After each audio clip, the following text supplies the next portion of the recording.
In our last period, I have introduced you with the triangle.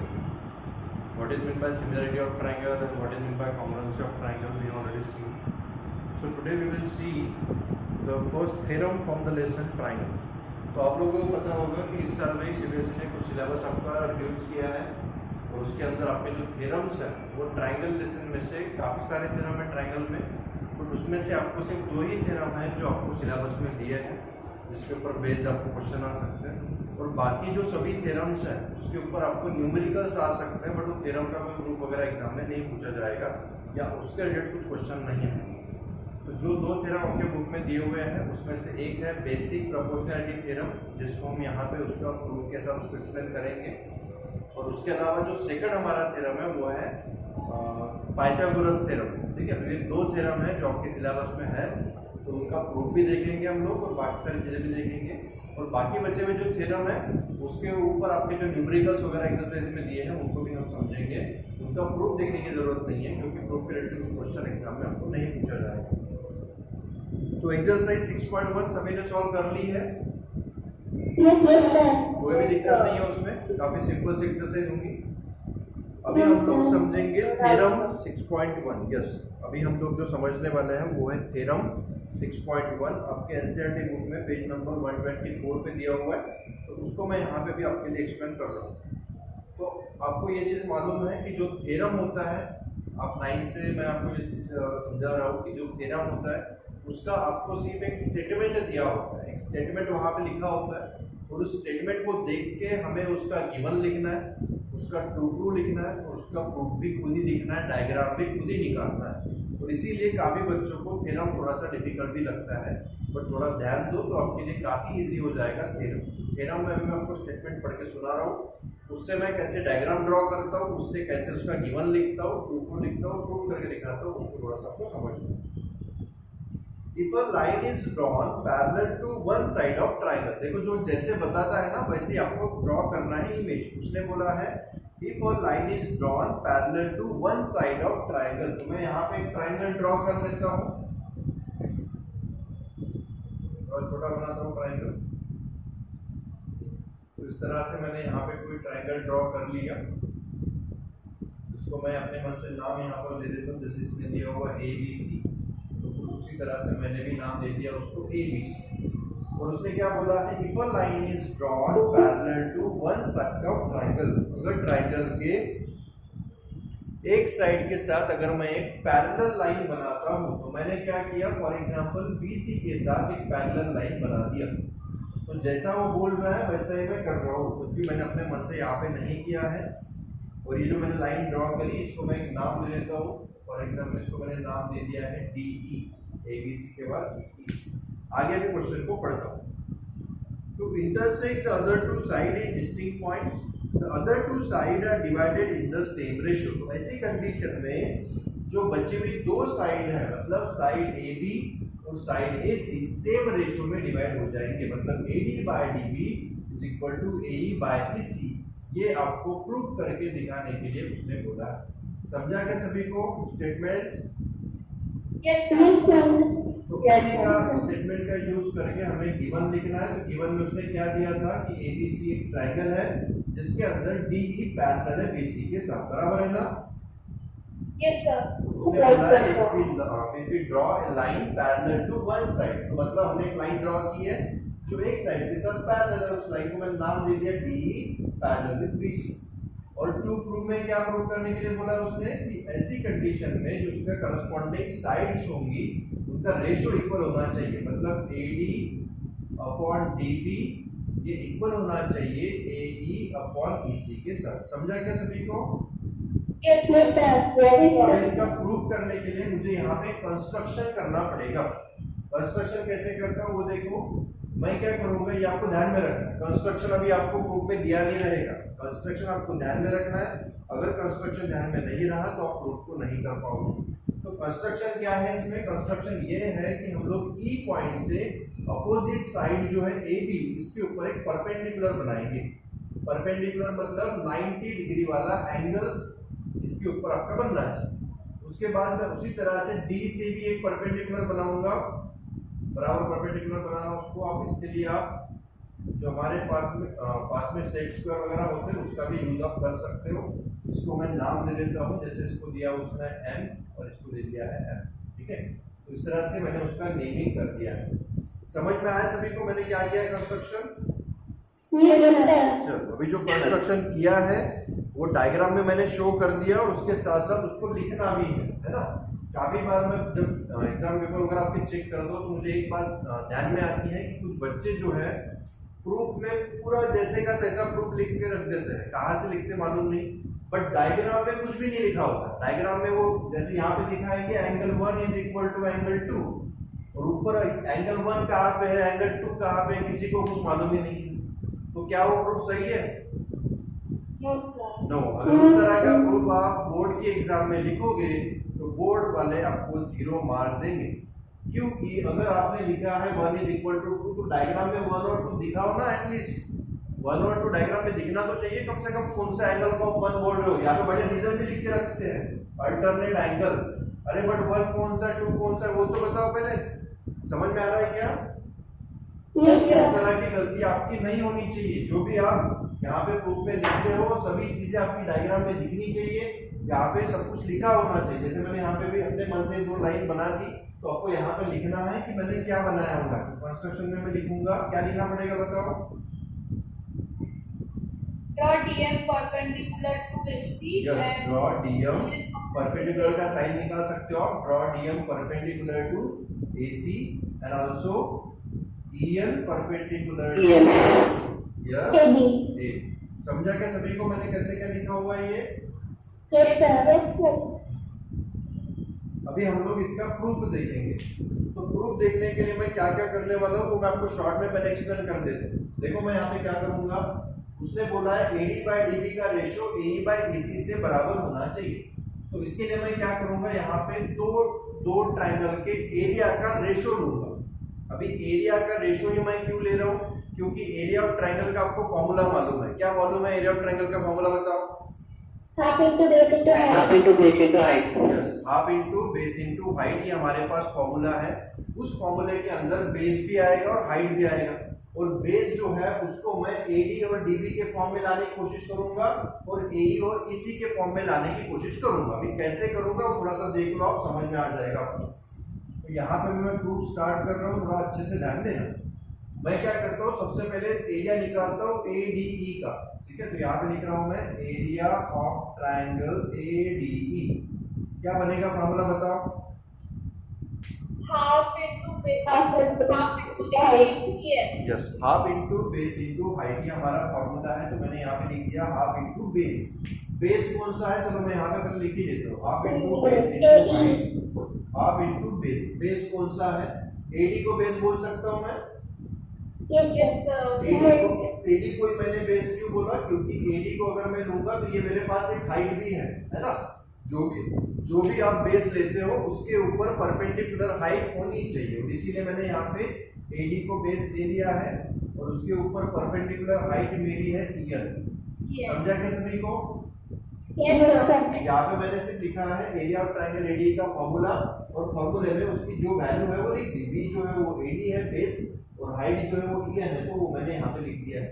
अभी सामने देखो क्या करता हूँ, मैंने बोला था कि मैं AD बाय DB लाना चाहता हूँ, तो मुझे यहाँ पे AD दिख रहा है सभी को? Yes, sir. अभी मैं DB लाना चाहता हूँ, तो DB मुझे कहाँ पे मिलेगा? ये नीचे वाले ट्राइंगल में, बट यहाँ पे तो कोई ट्राइंगल ही नहीं है, तो मुझे यहाँ पे ट्राइंगल बनाना पड़ेगा, ठीक है। तो इस तरह से आप यहाँ पे ट्राइंगल बना सकते हो। अगर मैंने D को C से ज्वाइन कर दिया, P को E से ज्वाइन कर दिया, तो ये भी मुझे कंस्ट्रक्शन में लिखना पड़ेगा, है ना। Yes, sir. आप लिख दोगे join DC and then join BE, ठीक है। तो ये आप वहां पे थोड़ा ऐड कर देना, ज्वाइन DC एंड B। इसको ज्वाइन करने से मैं जो सामने मुझे चाहिए प्रूफ में उसको ला सकता हूँ। तो अभी मैं कौन सा ट्राइंगल लूंगा BD लाने के लिए? BDE. BD, ठीक है। तो यहाँ पे लिखो area of triangle BDE, formula हमारा सेम ही है, हाफ इंटू बेस। बेस कौन सा लोगे BDE के लिए? BD लेना पड़ेगा। और हाइट कौन सा लोगे? MD. अभी देखो यहाँ पे हाइट में काफी बच्चों को कंफ्यूजन हो सकता है। BDE ट्रायंगल के अंदर ये BD तो बेस दिख रहा है बट हाइट कहीं दिख ही नहीं रही है कि नहीं? तो ऐसी कंडीशन में हाइट हम किसको लेते हैं? EN को। अभी EN को हाइट कैसे लिया इसको समझाने के लिए मैं आपको यहाँ पे ट्रायंगल ड्रॉ करके दिखा रहा हूँ। ये मेरे पास फॉर एग्जांपल कोई भी एक ट्रायंगल है, या फिर इसको थोड़ा सा अलग ड्रॉ करता हूँ मैं। इस तरह का मेरे पास ट्रायंगल, ठीक है। इस ट्रायंगल की अगर मुझे हाइट निकालनी है, अगर मैं इसको ये वाले इसको XYZ नाम दे दिया मैंने, और YZ अगर मेरा बेस है तो YZ का हाइट जो है वो कहां से बनेगा? इसके अलावा जो वर्टेक्स है Y और Z को छोड़ के मेरे पास कौन सा वर्टेक्स है ट्रायंगल में? X से मुझे परपेंडिकुलर बनाना होगा किसके ऊपर? YZ के ऊपर, बराबर है? बट YZ के ऊपर परपेंडिकुलर बन ही नहीं सकता क्योंकि परपेंडिकुलर तो 90 डिग्री का एंगल होता है। अगर मैं ऐसे एंगल बनाऊंगा तो ये तो बड़ा एंगल बनेगा 90 से ज्यादा। तो ऐसी कंडीशन में हम क्या करते हैं? इसको थोड़ा सा एक्सटेंड करते हैं। पता है सभी को? Yes sir. इसको एक्सटेंड करके यहां से आप क्या बनाते हो? परपेंडिकुलर। समझ में आ रहा है? Yes sir. मतलब क्या हुआ कि YZ के लिए अगर मुझे ट्रायंगल की हाइट निकालनी है तो उसके लिए मुझे YZ को एक्सटेंड करना होगा, और जो एक्सटेंडेड मेरी लाइन होगी उसके ऊपर मैं परपेंडिकुलर बनाऊंगा X से। समझे क्या? Yes sir. और वही मैंने यहाँ पे किया है इस क्वेश्चन के अंदर भी। देखो थोड़ा सा कैसे, अगर मेरी BD बेस है तो BD को एक्सटेंड करना पड़ेगा। मैंने एक्सटेंड कर दिया और वहां पे मैंने उसके अपोजिट वाले वर्टेक्स से इसके ऊपर परपेंडिकुलर बनाया, परपेंडिकुलर EN। मतलब EN मेरा हो जाएगा हाइट। सही है क्या? Yes sir. तो वही मैं यहाँ पे लिखने वाला हूँ। किसी के भी दिमाग में इससे क्वेश्चन नहीं होना चाहिए, सभी को समझ में आ गया होगा। तो half into base into height, तो इस वाले ट्रायंगल के लिए भी मेरी हाइट जो है वो EN ही होगी, बराबर है? Yes sir. अभी मैं करूंगा यहाँ पे रेशो। अभी मैं निकालने वाला हूँ रेशो। क्यों मैं रेशो निकाल रहा हूँ? क्योंकि मुझे AD/DB चाहिए। AD/DB मतलब रेशो ही है एक तरह का। तो उसी तरह का रेशो लाने के लिए मैं यहाँ पे देखो भी क्या करूंगा, area of triangle ADE upon area of triangle BDE। जो मेरे पास दो ट्रायंगल्स का मैंने एरिया लिया हुआ है, इसको मैं एक दूसरे के साथ रेशो के फॉर्म में लिख रहा हूँ क्योंकि मुझे AD/DB चाहिए कैसे भी करके। तो देखो मैं कैसे लाऊंगा अभी यहाँ पर। तो ADE की जो वैल्यू है वो लिख लेता हूँ, half of AD into EN, half of AD into EN, और नीचे भी half of BD into EN। तो क्या हो रहा है? AD/BD ला सकता हूँ क्या मैं? Yes sir. Half of cancel हो गया, EN कैंसिल हो गया, तो मेरे पास बचा AD अपॉन BD। ये हो गया मेरा इक्वेशन नंबर 1। समझ में आ गया सभी को? Yes sir. तो आपको यहाँ पे ध्यान में रखना है कि आप कौन सी चीज लाना चाहते हो, इसके ऊपर आपका फोकस होना चाहिए। मुझे AD/DB लाना था, उसी को लाने के लिए मैंने ये सब कुछ किया हुआ। अभी मैं लाना चाहता हूँ AE/EC। तो AE/EC के लिए मैं ये वाला ट्रायंगल और ये छोटा ट्रायंगल, इसके एरिया को डायरेक्टली अभी मैं रेशो के फॉर्म में ही लिखता हूँ क्योंकि आपको ये समझ में आ चुका है। तो area of triangle ADE upon area of triangle, अभी मैंने ADE के साथ किसको लूंगा? मैं DEC को लूंगा। ठीक है, थोड़ा ध्यान देना कैसे कर रहा हूँ। अभी ADE को लिखते समय मुझे इस बार जो बेस चाहिए वो AE चाहिए। समझ में आ रहा है क्या आपको? Yes sir. Yes sir. First case में मुझे बेस चाहिए था AD और DB, तो मैंने वो लिया।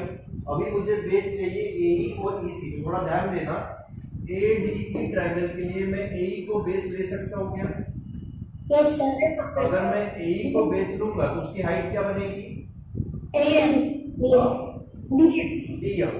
थोड़ा सा यहाँ पे अच्छे समझो, अगर मैं AE को बेस लेता हूँ तो उसके ऊपर परपेंडिकुलर बनना चाहिए अपोजिट वर्टेक्स से। और यहाँ पे अगर आप अच्छे से नोटिस करो तो AE के लिए उसका अपोजिट वाला जो पॉइंट है वो D है, और D से जो परपेंडिकुलर बन रहा है वो DM है। दिख गया सभी को?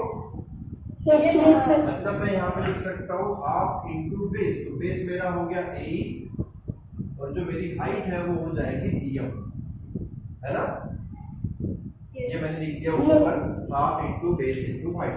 और सेम मैं नीचे DEC के लिए भी लिखूंगा। तो DEC का बेस कौन सा लूंगा मैं? EC। यहाँ पे ध्यान दो, है ना? आपको क्या प्रूव करना है इसके ऊपर पहले फोकस करना है। तो मुझे प्रूव करना है EC, इसलिए मैं यहाँ पे बेस जो है वो EC लूंगा, और अगर मैं EC बेस ले रहा हूँ तो हाइट मेरी फिर से वही बनेगी DM, है ना। तो सेम वही DM कैंसिल हो गया, हाफ कैंसिल हो गया, यहाँ पे बचा मेरे पास AE अपॉन EC। समझ में आ गया सभी को? Yes sir. तो AD upon DB is equal to AE upon EC हो चुका है, यहाँ तक तो कोई दिक्कत नहीं है। बट अभी मैं इन दोनों को डायरेक्टली इक्वेट नहीं कर सकता। क्यों नहीं कर सकता, कोई बता सकता है क्या?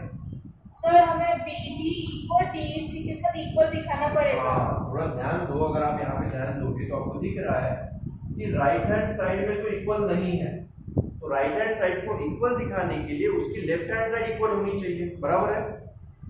Yes sir. और लेफ्ट हैंड साइड को अगर चेक करोगे तो यहाँ पे लिखा हुआ है ADE, यहाँ पे भी लिखा हुआ है ADE, तो न्यूमरेटर में तो कोई दिक्कत नहीं है। बट डिनोमिनेटर थोड़ा चेक करो, इसका डिनोमिनेटर लिखा हुआ है BDE और इसका लिखा हुआ है DEC, तो चलेगा क्या मुझको?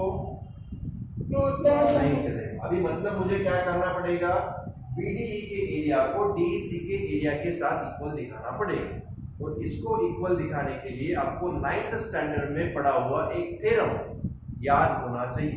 कौन सा थ्योरम है, किसी को याद है? नहीं है, मैं बता देता हूँ। 9th स्टैंडर्ड में हमने एक थ्योरम पढ़ा था। वो थ्योरम क्या था? अगर हमारे पास कोई दो पैरेलल लाइंस है, ठीक है, अगर हमारे पास कोई दो पैरेलल लाइंस है और पैरेलल लाइन के ऊपर कोई एक बेस है, देखो थोड़ा सा ध्यान देना। अगर मेरे पास दो पैरेलल लाइन है और उसके अंदर एक कोई कॉमन बेस है दोनों ट्राइंगल के लिए, देखो थोड़ा सा, अगर मैं ट्राइंगल को नाम दे दूं यहाँ पे PQR और PSR, तो PSR और PQR ट्राइंगल के लिए PR जो है वो कॉमन है, दिख रहा है आपको? Yes sir. हाँ, देखो अच्छे से फिर से मैं बता रहा हूँ, PQR और PSR ये दो ट्राइंगल है मेरे पास, इन दोनों ट्राइंगल के लिए PR एक कॉमन बेस है, दिखा? Yes sir. यस। और ये जो दोनों ट्राइंगल है ये दो पैरेलल लाइन के बीच में है, PR और SQ, ये दोनों एक दूसरे के साथ पैरेलल लाइन होनी चाहिए। तो ऐसी कंडीशन में एरिया ऑफ PSR इक्वल होता है एरिया ऑफ PQR के साथ। ये हमने एक थ्योरम है जो 9th स्टैंडर्ड में पढ़ा था, उसी थ्योरम का मुझे यहाँ पे यूज करना है। थ्योरम समझ में आएगा आपको? Yes sir. Yes, if two triangles are there in between two parallel line and on the same base, in that case their area will be equal to each other. तो उस case में उसके area की value एक दूसरे के साथ equal होती है। उस प्रॉपर्टी को हमें यहाँ पे यूज करना है। थोड़ा ध्यान देना, ये जो हमारे पास बचे हुए दो ट्राइंगल है इसको हम यहाँ पे चेक करेंगे।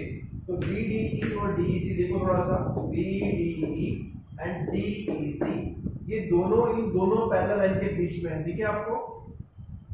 Yes sir. दिया है पैरेलल BC दिया है ना, और ये दोनों पैरेलल लाइन के बीच में है, और D जो है उसका कॉमन बेस है कि नहीं? Yes sir. BDE में भी DE आ रहा है और CDE में भी DE आ रहा है, मतलब D जो है वो दोनों के लिए कॉमन है, और ये दोनों ट्राइंगल इन दो पैरेलल लाइन के बीच में आ रहे हैं, बराबर है? यस और इसीलिए मैं यहाँ पे बोल सकता हूँ एरिया ऑफ ट्राइंगल कौन सा है? Area of triangle BDE is equal with area of triangle DEC। But इसका रीजन आपको लिखना पड़ेगा, क्या लिखोगे? Both triangles are on same base and between same parallels, बराबर है क्या? यस दोनों है सेम बेस के ऊपर है और सेम पैरेलल के बीच में है, तो ऐसी कंडीशन में उसका एरिया एक दूसरे के साथ इक्वल होता है। ये हम ऑलरेडी जानते हैं, जो हमने थ्योरम पढ़ा था लास्ट। अभी देखो जो मेरा प्रॉब्लम था वो सॉल्व हो चुका है, हुआ कि नहीं? मुझे अगर दोनों राइट हैंड साइड को इक्वल दिखाना है तो मेरी लेफ्ट हैंड साइड इक्वल होनी चाहिए।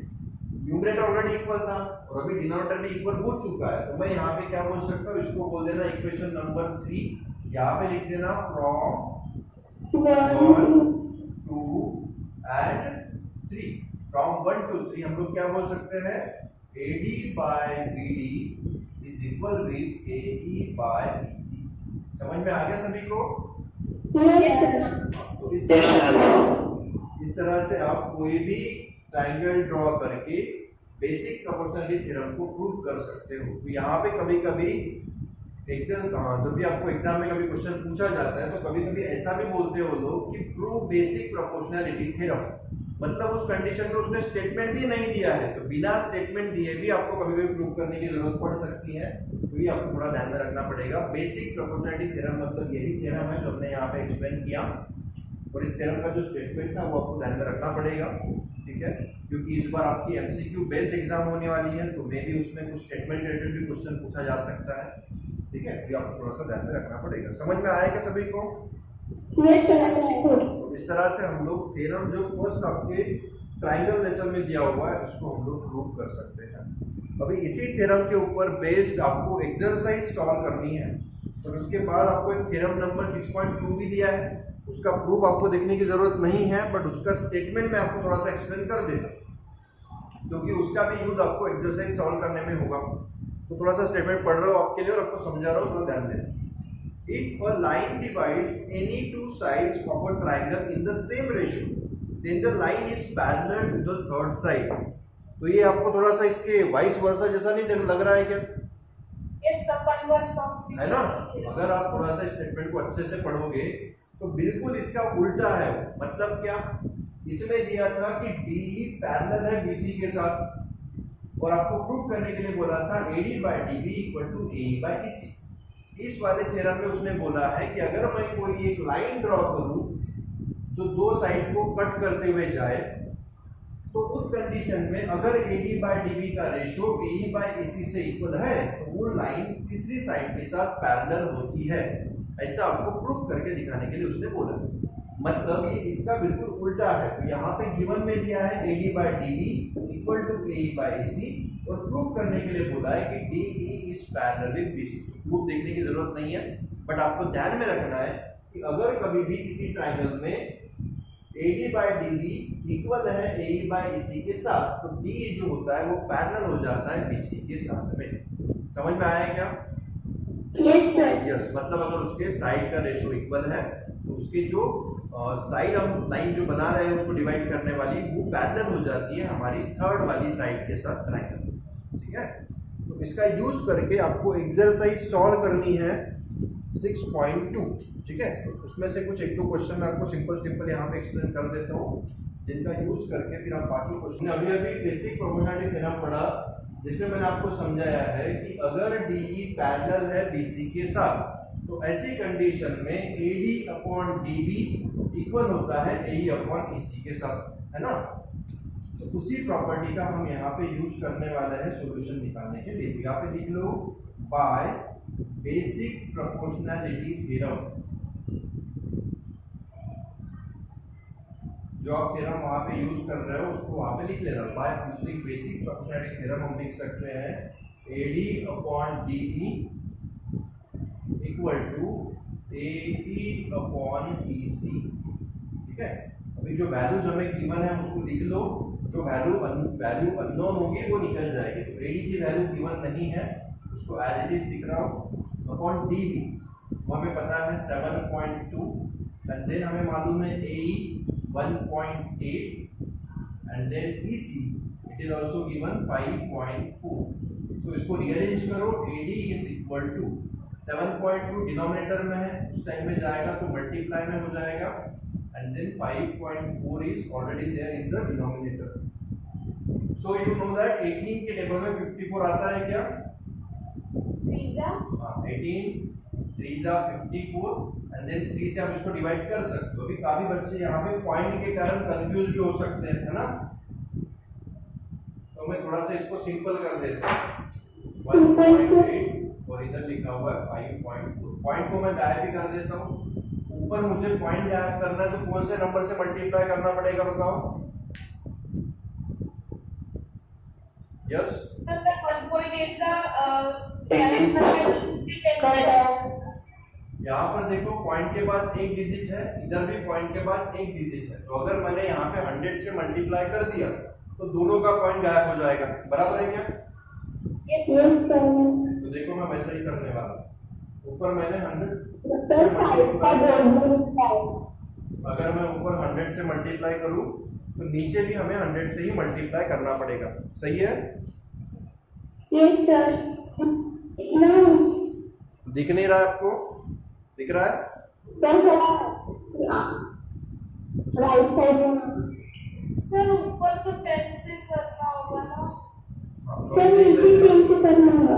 एक पॉइंट के बाद एक डिजिट है, पॉइंट के बाद एक डिजिट है, मतलब 2 डिजिट हो गए, तो 2 जीरो वाला 1 मतलब 100, और नीचे एक ही डिजिट है तो यहाँ पे 10 से करना पड़ेगा, बट हम ऊपर 100 और नीचे 10 से कर सकते हैं क्या? No, sir. आपको ऊपर जिस नंबर से मल्टीप्लाई करोगे नीचे भी उसी से करना है, और इसीलिए मैंने ऊपर 100 से किया तो नीचे भी 100 से ही करूंगा। ऊपर हो जाएगा 18 इंटू 72 100 से मल्टीप्लाई करने पे, और 5.4 को 100 से करूंगा तो ये हो जाएगा 540, बराबर है? Yes, sir. और अभी आपका कैलकुलेशन काफी इजी हो गया, अभी आप इजीली सॉल्व कर सकते हो। 18 1 जा 18, 18 3 जा 54 एंड एक जीरो लगा दिया, सही है? Yes, sir. और 72 को 30 से डिवाइड कर लो, 72 डिवाइड बाय 30, 32 जा 60 हो गया है मेरा 34, है ना? मतलब मेरा आंसर कितना आया? 2.4। जो वैल्यू दी है वो सेंटीमीटर में है, तो इसका यूनिट हो जाएगा सेंटीमीटर। समझ में आ गया क्या सभी को? Yes sir. Yes, sir.